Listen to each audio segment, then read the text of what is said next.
In episode 62 of the Whisky and Things podcast, we'll be sipping on the Chivas Regal XV, or 15-year-old blended Scotch whisky. And joining us to talk blended Scotch whisky, we have Chivas Regal brand ambassador, David Robinson. As with every week, you can find some more whisky content, images, videos, and all that malarkey on our social media platforms at Whisky and Things Podcast on Instagram and at Whisky and Things on Facebook and Twitter. And don't forget to give us a rating or a review on your favourite podcast platform. Cheers. You're listening to Whisky and Things with Nick Kent and Dave Giles. Welcome to episode 62. I am Dave Giles. And I'm Nick Kent. Welcome, everyone. Hey, Nick, I got a bone to pick with you, mate. Pick on, my friend. Pick on. Right. I distinctly said to you, I'm not sure we should get Danny Graff on last week. Okay, you do this. I'm not being responsible for the Danny Graff backlash. Okay, go ahead. What do you want? I know what you're going to say. I've seen the figures, Dave. I've seen the figures. Yeah, exactly. We've lost our Chinese audience, mate. We were loving the Chinese wave. We were riding the Chinese wave. The day we posted that Danny Graff was on, gone. Like, back to old time numbers. which is still lovely numbers. Everyone who's listening is still lovely. Lovely numbers. Thank you very much for listening. Because of Danny, we lost everyone. Not everyone. We lost a lot of people. It's basically AD and, yeah, after Danny and before Danny. So, AD. Oh, BD. We had a great wave. BD. I love you, Danny. And that was one of my favourite episodes last week. I had a fun time with you on, but don't know, didn't hit the Chinese audience for some reason. Didn't hit the Chinese audience. Yeah. But anyway, this week, hopefully, we'll bring them back. Try again. We'll win them back. Yes. So we got a great episode today and another great episode in a couple of weeks. We're kind of doing a bit of a two-parter because we've got David Robinson on the show today, who's the brand ambassador for... Just for those of you who like me, are excited right now, it's not the basketball player. Sorry. I don't know who that is. I didn't watch basketball in the 90s. Is that it? Yeah, mate, you didn't have his basketball card. God. No, sorry. But anyway, this David Robinson. San Antonio Spurs, mate. Okay. Well, David Robinson I bumped into in Manchester a few weeks ago, making him one of 3 of our whiskey friends I've actually met in real life since we've started this. He is a brand ambassador for Pernod Ricard. Engage. And so he looks after like Glenlivet and Chivas Regal, etc. So we haven't had anyone on talking about blends yet, so we thought it'd be fun to have him on the show. And thankfully he still said yes after, as you'll hear, the very embarrassing for me first encounter with him, bumping into him in Manchester. He still came on the show, which is good. So he came on for a little chat, and this guy's great. You're gonna love it. Love it. He sent us a bunch. He sent us like 3 samples. In fact, I met up with him again. It's weird meeting people in real life, Dave. I'm not used to it. But we're going to talk about one today, and then in a couple of weeks we're going to finish. We're going to finish up our interview and talking about a couple more. But for today, let's go straight into it. Let's cut now to an interview with David Robinson of Chivas Regal.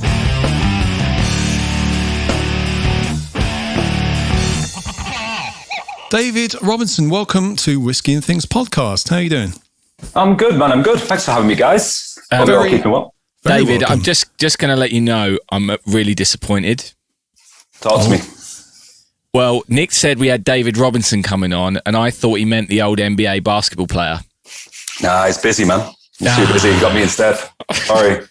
Well, I guess you'll do. Yeah. I thought you were the old NBA basketball player.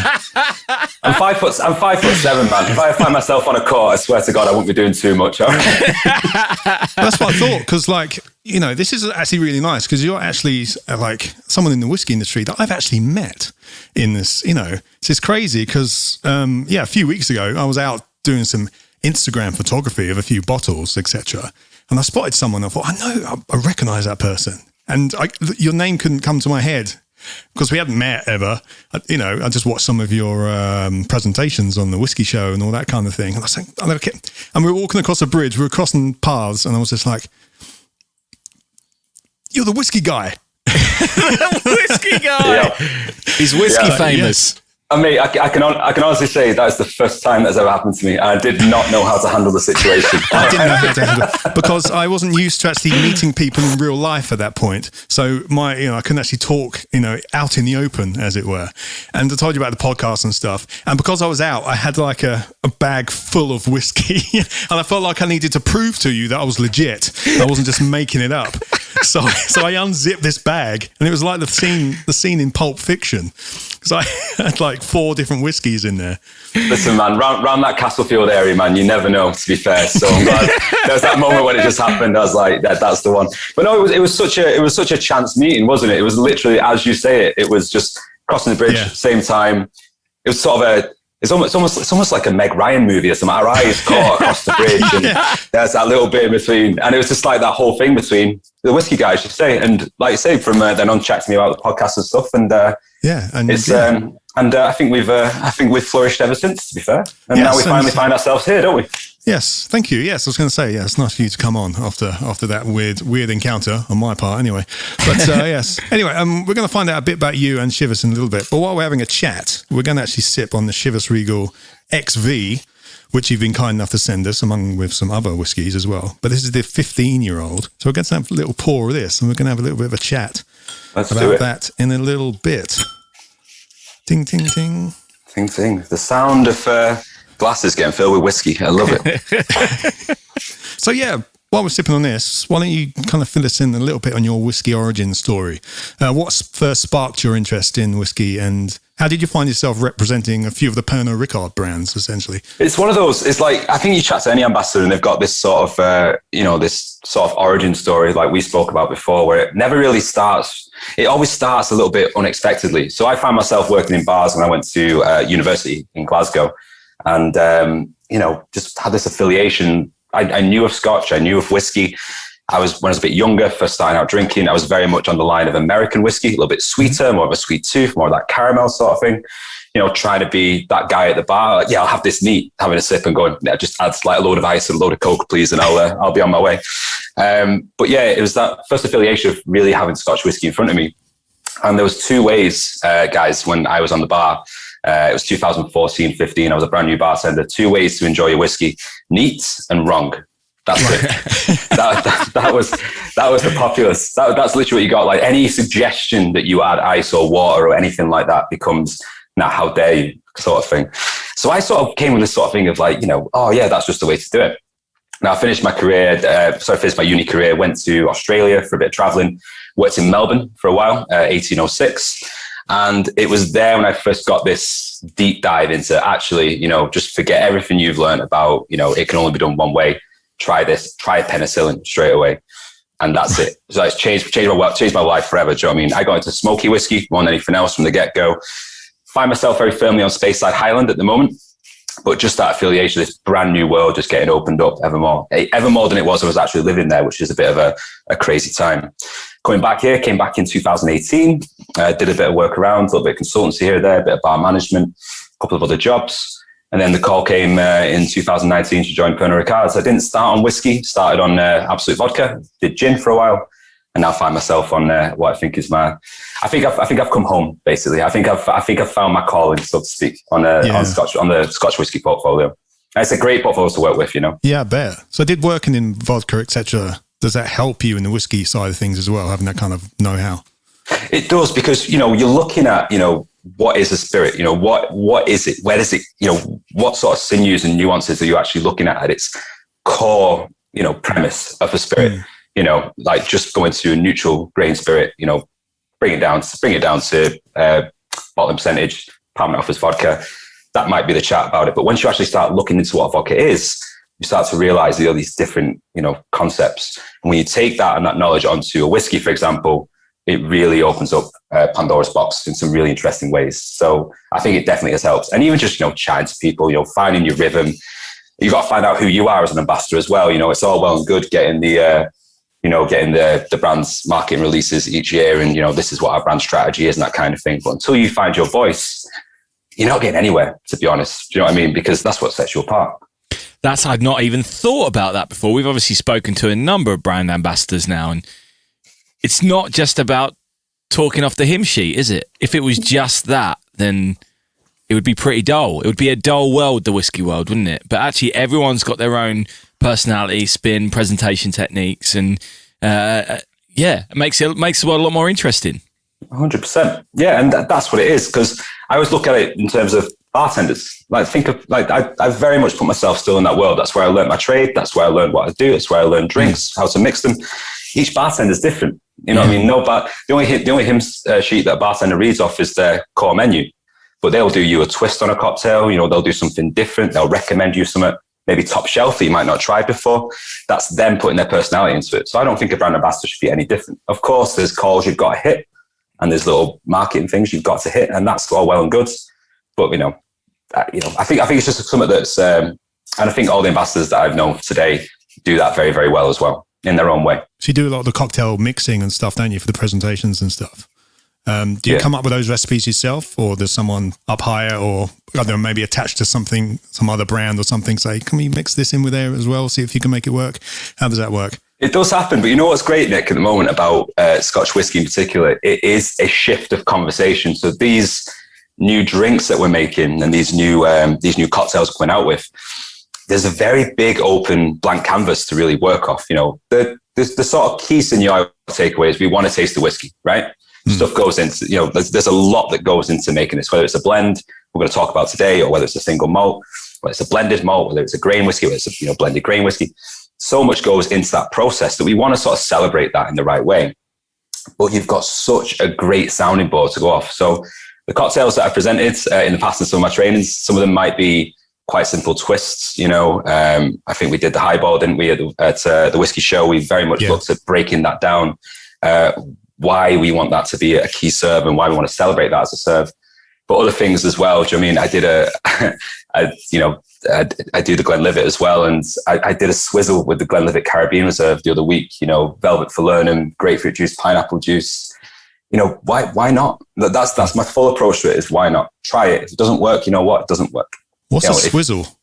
A swizzle, like an old sort of buy-in tiki drink. So you get some Velvet Falernum in there, usually a bit of lime juice, and you get a little bit of pineapple juice and your rum. Okay. Really nice sort of rum with a really nice ester to it. Get it into a glass, maybe a tiki mug, load of crushed ice, get a swizzle stick. You might have seen it. They were just sort of doing that, just sort of twisting it down, top it with ice, send it on its way, stick an umbrella in it, little spark if you want to, flamingo, up to you. Don't care, it's tiki in it, and just fire it off its way. But that's just my approach to it. If it works, it works. When we do drinks lists and that sort of thing, we obviously check and make sure everything is, accessible for people. We don't want to scare anybody off, but we also want to invite people in to do their own thing as well. Yeah. Just going back to the highball, explain, some listeners may never have had a highball. They may have heard the term highball, and this is what I was like at the whiskey show, actually. I'd heard the term highball, people were talking about it, and I missed your presentation, but I was hearing people talk about it in other things. I was late. I was a late star at the whiskey show. I was busy that weekend, so I joined later. What is the core ingredients of a highball? Because it's talked about a lot, and it is great, but it's quite simple as well. So does tend to vary a lot from what I've seen as well. Yeah, 100%. I mean, a highball, I'm drinking this is a pineapple soda with one of the whiskeys we'll talk about later on. But essentially what you're looking at, if you want to break it down to its core elements, is two ingredients. You've got your whiskey, you've got your soda, your carbonated water. But if you want to break it down even further, guys, your ice is an ingredient, your glass is an ingredient as well. We can even really say temperature, in itself is an ingredient, because we want all these elements to be right. And this is about as, cut and dry I get with this sort of thing. We want this stuff to be right. Anyone can put whiskey into a glass and top it with soda and have a highball. You get a great drink, don't get me wrong. But if you do all these elements right, if you chill your soda first, if you avoid the ice when you're putting it in there, if you've got a nice sort of spear of ice all the way down, you allow those bubbles to get up, you get an unbelievable drink. Because what you're really doing is pulling all those flavors all the way to the top, and you're just getting a great rounded drink. We do a lot of tastings with soda as well. We do side-by-side tastings, especially with blends. We'll taste with water, we'll taste with a little bit of soda as well, so people can really see how it unlocks that character and all those different malts and all those different grains that are actually in there. But yes, as that's quite a long answer to the question, Dave, I know, but yeah, whiskey and soda, but ice as well, and the glass if you want to really go into it. Nice. Yeah, there's a science of mixology. Hey, that's the real winner here, my friend. Yeah, exactly. Whiskey? Chivas Regal's a name everyone sees. Like, I always see it in every bar. I went to China a few years ago, and Chivas was the main whiskey I saw absolutely everywhere. Like it started humble beginnings, didn't it? Like, back in the day. Wasn't it like one of the grocery store kind of brands? Is that where it started? Yeah, absolutely right. Absolutely right, Nick. It's that story. And, we go back, obviously, and, I'll chat about Chivas, but we owe all these pioneers of, blending that sort of same credit. You got your John Walkers of the world, you got your Ballantines. And this is the thing with this. It's starting from those elements of, like you say, starting in emporiums, starting being grocers. The main concept that comes in is this idea of blending teas. So the way I always sort of explain it to people to really bring it to life with whiskey is this concept that, say, for example, guys, we all own a shop, right? We all own a shop in the 1800s. We specialize in getting new goods out to people. We've got a big shipment of Lapsang Souchong, like big smoky Japanese tea, a lot of balls to it. Great. Now we're talking. Now we're talking, right? Dave loves a tea. Dave sells his own tea. Dave, we'll have a separate conversation about this another time, my friend, because I think we could talk hours about this. Yeah. But this is the thing. So remember, like, we're in this business together, guys, and we've got some Lapsang Souchong, and we've got a market, maybe one market who absolutely love it. We've nailed let's call it the Glasgow market, for example, right? The Edinburgh market, not so keen on our products. Birmingham, not so keen. Manchester, nah. London, not really. Now, we've got a big stock of this that just isn't really going anywhere. We've got this one market to sell it to, but fine. But what if we brought in some different teas? We brought some Assam in, we brought some different elements, some a bit fruitier, a bit lighter. And what we did is we found out what the Edinburgh palate was about, the Birmingham palate, the Manchester palate, the London palate. We found out what all those flavor profiles were about, and we made them their own blend. Okay? So a little bit more smoky for Glasgow, a little bit less smoky for Edinburgh, with a bit more fruitiness to it, a bit more of that sort of sharp angle coming on when you come down to Manchester. The same concept is put into whiskies, and the Chivas Brothers were the exact same. Basically getting in whiskies, largely from the Speyside region, being quite up there in Aberdeenshire. So when we talk about Chivas 12, for example, we see a big presence of Speyside whiskies in there because we want to keep that as close to, the origin as we can do, because that's what was available at the time. It's hard to access at this time. And, we see this legislation coming in the 1860s that you can actually start to blend these elements together. You can blend, grain whiskies, you can blend malts together, and you can create this product. You can create a Glasgow blend, you can create an Edinburgh blend, a Manchester blend, a Birmingham blend, a London blend. And like I say, it's not just Chivas doing this, like the Chivas Brothers, but these pioneers of blending and bringing this product together is where this really comes out. What separates Chivas Brothers apart for me is two things, realistically. We've got evidence that the guys were actually aging these blends and actually putting some age to them in the back. We see, casks in the cellars. The actual first release of Chivas Regal itself happens in 1909 in New York. And that's a 25-year-old blended Scotch whiskey.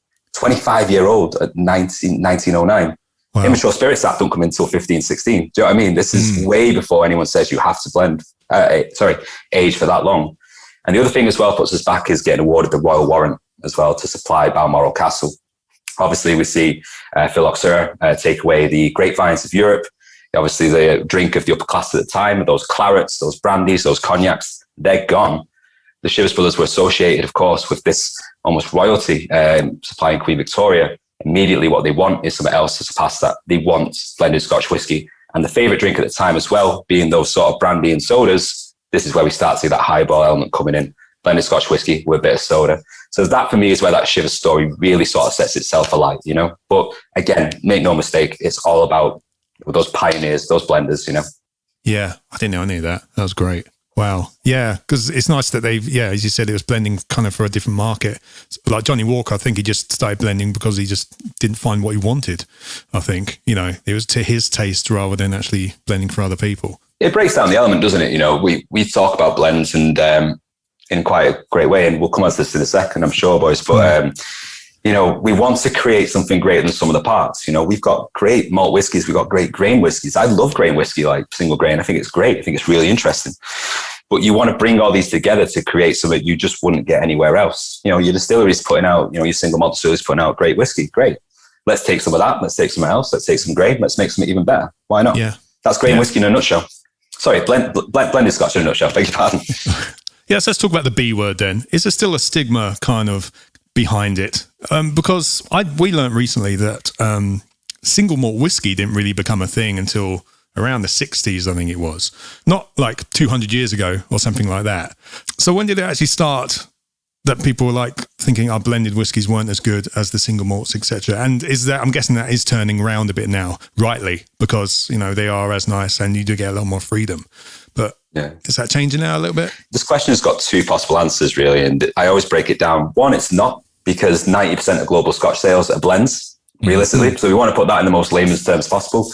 Blends are popular. You know, there is a lot of love for blends. And I won't be sat here chatting to you guys today if it wasn't for blended Scotch whiskey, because I would not have a job in the long and short. But the other thing is, there is still a stigma to it. And I think you start to see this emergence again, largely after prohibition of single malt coming in and being available again, this sort of luxury, you know, after the war as well. Another big thing, things are not available straight away. Immediately got this access again to, you know, something that's, it's a better time, war is over, you know, this access to single malt whiskey being associated with, you know, this sort of, you know, this higher status, this good time, this sort of regal sort of note, if you will.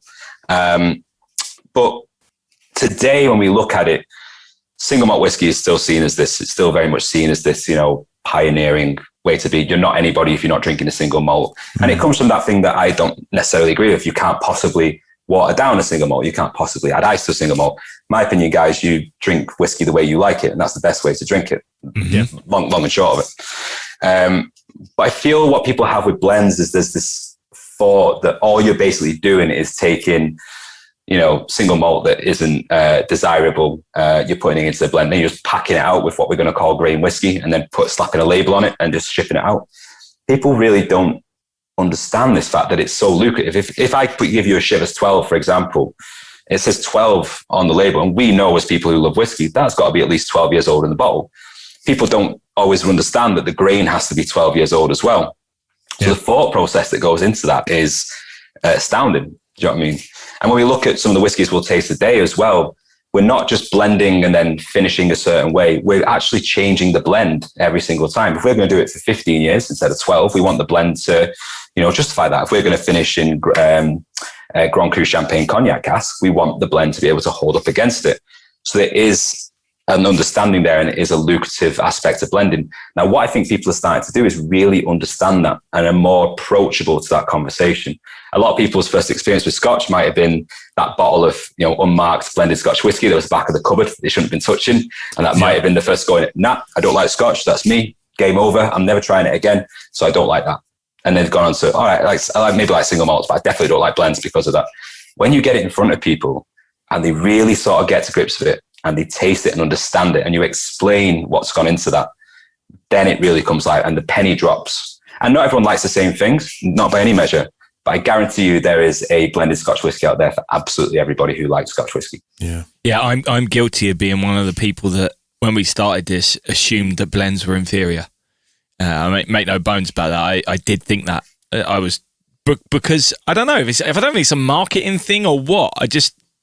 There was something there that made me think they were inferior, or bad experiences, as you say, from bad experiences at student parties where, you know, you whack a can of Coke in it, and that was it. Well, it's probably because there are cheap blends, aren't there? The cheap, nasty blends that you can pick up, and when you're a student or when you're trying to be grown up and have drink for the first time, that's what you can get your hands on, and it's that lingers. Oh, that's Scotch. That's blended Scotch. Well, no, you know, when you have a cheap knockoff version of Coke, it's not Coke.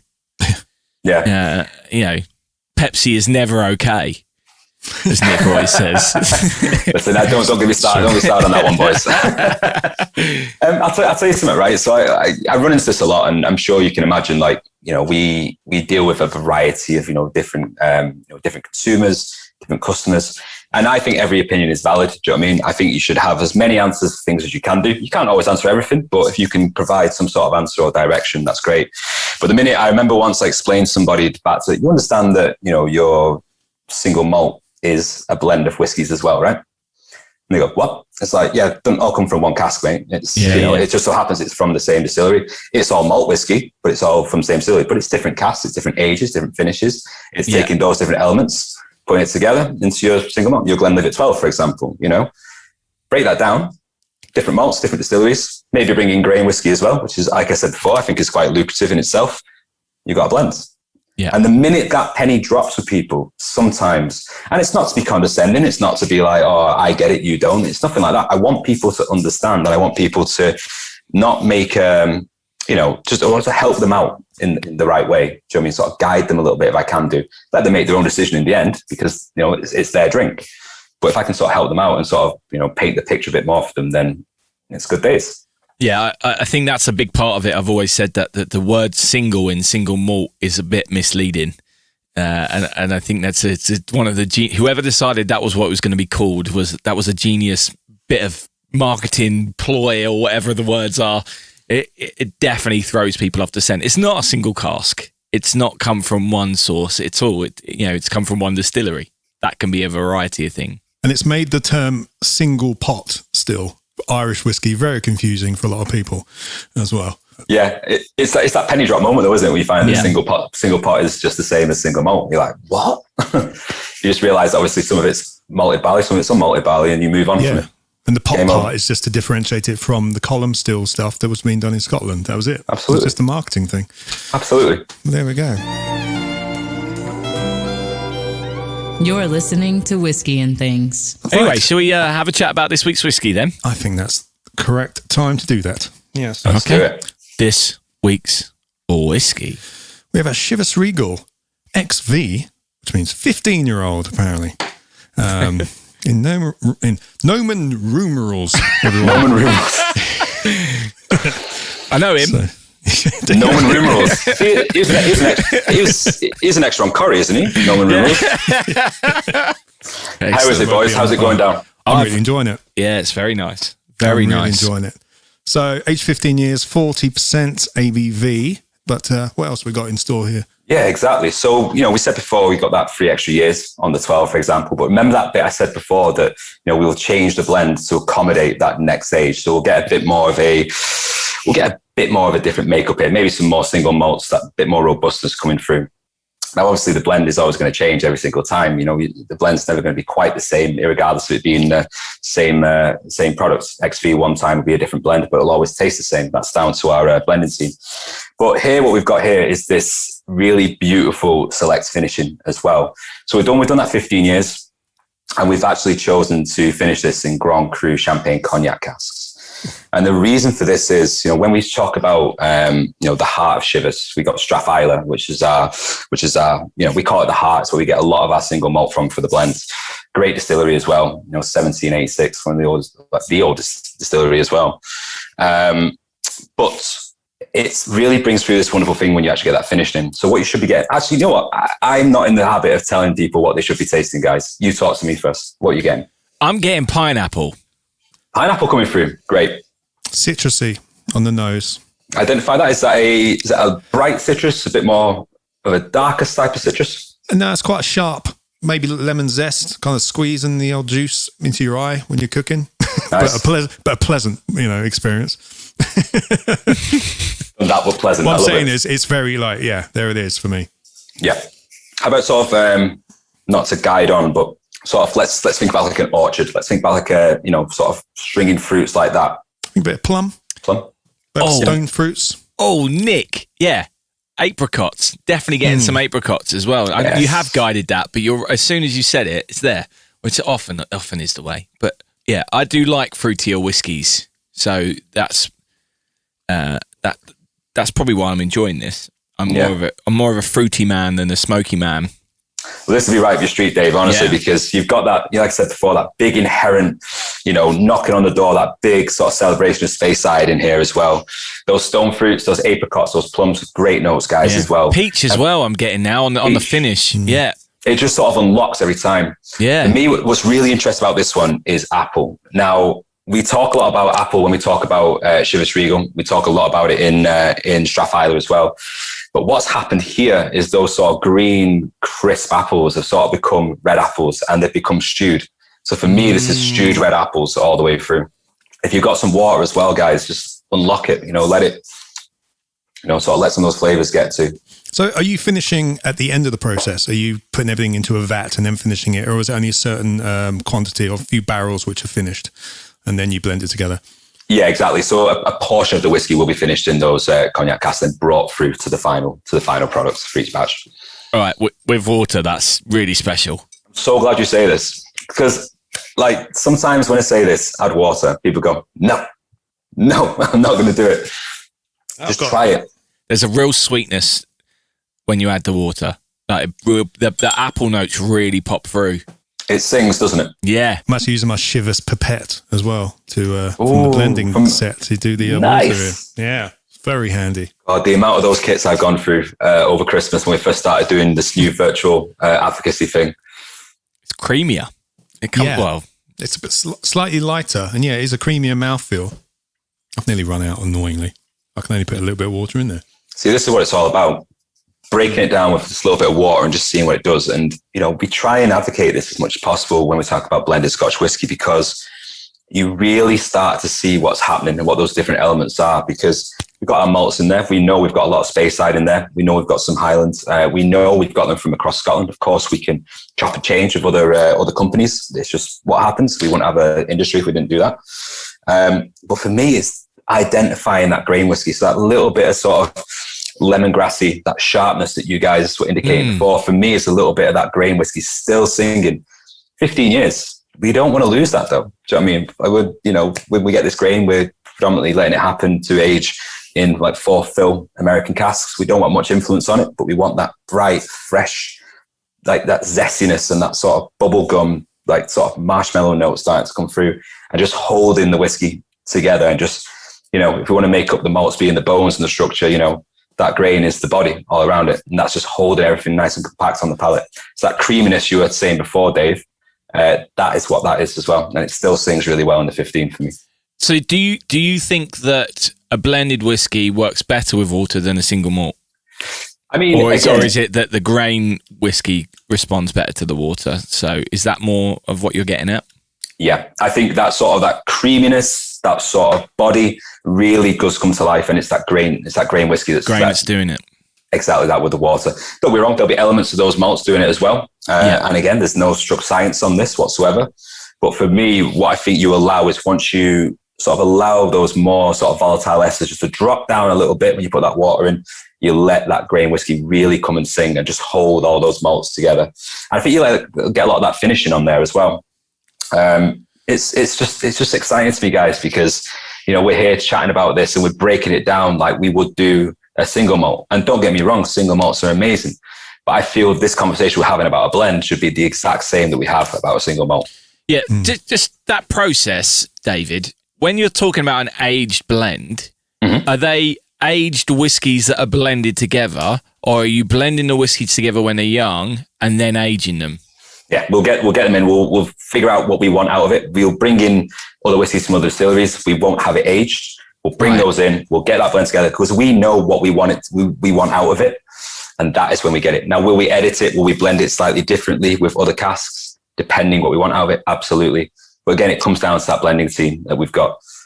So like these whiskies, I think, for example, pulling a number off the top of my head, I think Chivas 18 gets checked about 1,000 times in its lifetime, something like that.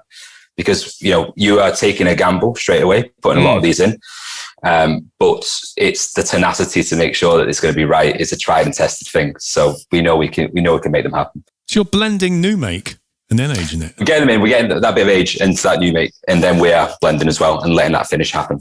Yeah. That's mad. So a little bit of both. A little bit of both, yeah. Nice. It's one of them things where, I always laugh sometimes because we chat about, what's happening with some of these whiskies in different distilleries and different warehouses across our estate.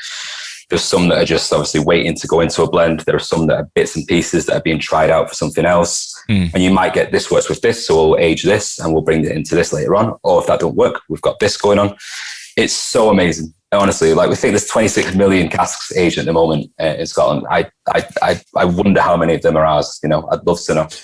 That's a lot of whiskey. It's a lot of whiskey, right? That is a lot of whiskey. Right, before we wrap this up, obviously we're gonna record another bit for an episode in a couple of weeks. A part 2 where we're going to try some of these other whiskies. But before we finish this up, I just want to ask the question: Pernod Ricard.